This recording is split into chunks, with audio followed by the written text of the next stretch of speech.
Bonjour les amis. Alors, d'accord, on retrouve cette fois-ci l'évangile de Jean au chapitre 14, les versets 1 à 6. Vous allez voir. Que votre cœur ne se trouble pas. Vous croyez en Dieu, croyez aussi en moi. Dans la maison de mon Père, il y a beaucoup de demeures, sinon vous aurais-je dit que j'allais vous préparer le lieu où vous serez. Lorsque je serai allé vous le préparer, je reviendrai. Et je vous prendrai avec moi, si bien que là où je suis, vous serez vous aussi. Quant au lieu où je vais, vous en savez le chemin.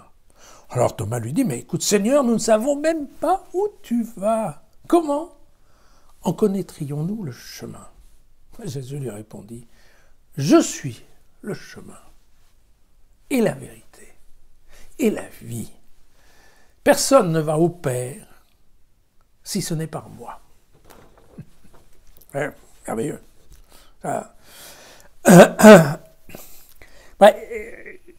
L'histoire du cœur qui se trouble, c'est évident que l'annonce du départ de Jésus à ses disciples crée un peu un vent de panique au milieu de la communauté, puisque les disciples se disent « Ouh là là, mais attends, jusqu'à maintenant, c'était lui qui nous enseignait Dieu, c'était notre relation à Dieu, demain il n'est pas là, qu'est-ce qui se passe? Qu'est-ce qui se passe avec nous? Qu'est-ce qu'on va faire? Et puis comment on va garder en fait le lien avec Dieu ?» C'est ça leur principale préoccupation, je dirais. Alors, bon, dans ce texte de Jean, il faut voir que on retrouve un certain nombre de thèmes qui sont courants de la tradition, particulièrement des apocalypses juives, c'est-à-dire les descriptions faites du jugement dernier, vous savez.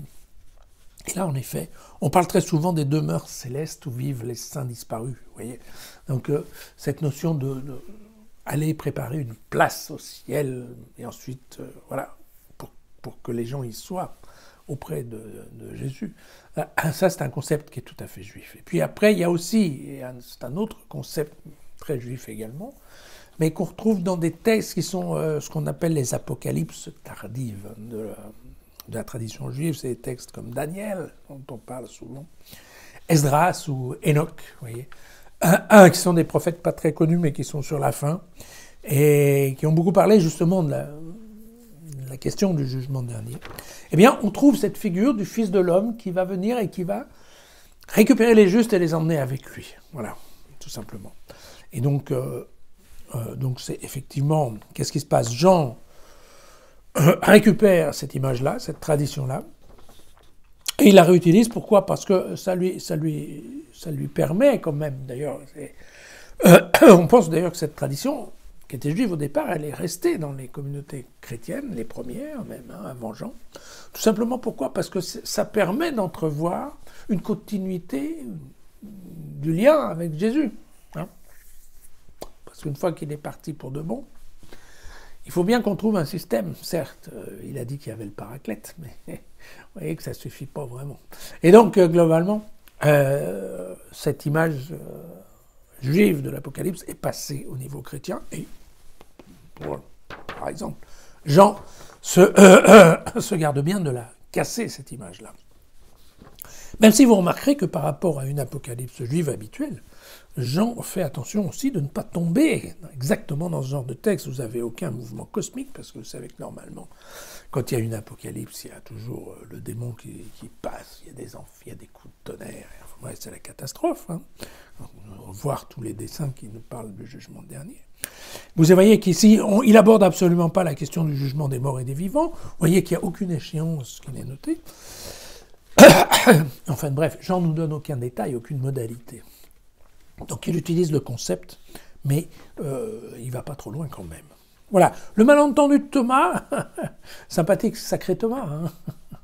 Le malentendu de Thomas, il est là pour nous montrer qu'en fait les disciples n'ont rien compris. Ils supposent que Jésus est parti en voyage, tout simplement, va partir en voyage. Ils n'ont pas compris que c'était un voyage de retour vers le Père. Mais vous savez qu'on a l'habitude chez Jean de ce genre de malentendu, puisque c'est le principe dans la construction de l'évangile de Jean, c'est de dire qu'il y a plein de choses qui sont incompréhensibles, d'où les malentendus, incompréhensibles tant qu'on n'a pas eu la croix, c'est-à-dire la passion, la mort et la résurrection, qui à ce moment-là ouvre les yeux sur un certain nombre d'éléments qui restaient pour l'instant énigmatiques. On va dire ça comme ça. Voilà.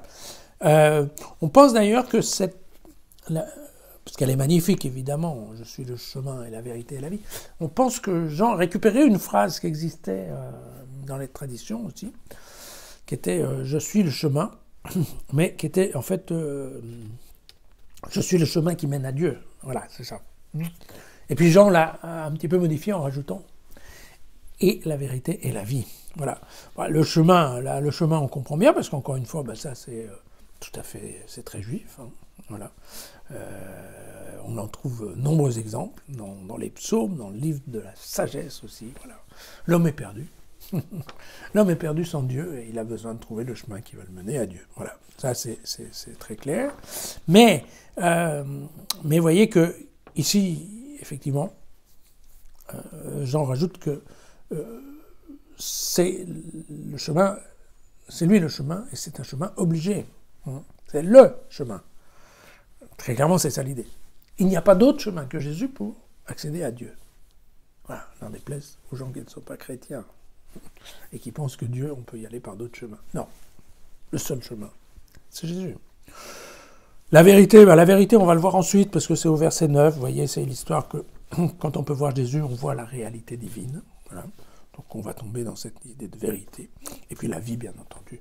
Il s'agit de la vie en plénitude auprès de Dieu. Voilà. Donc décidément, ce Jean a vraiment le sens de la formule, on va dire ça comme ça. Allez, à demain.